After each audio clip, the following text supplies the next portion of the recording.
We hear a lot about climate change and the climate crisis, mostly through headlines, mostly on our phones, mostly in isolation.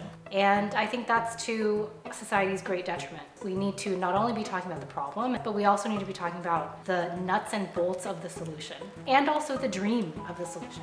The industry has come a long way since those grassroots days, and it's got a lot longer way to go, and I'm super excited that investment is starting to be available, and those are discussions I haven't seen in a long time. With the right policies and the will from both public and private sector, it's actually possible to move things forward quickly, and it's happening as we speak.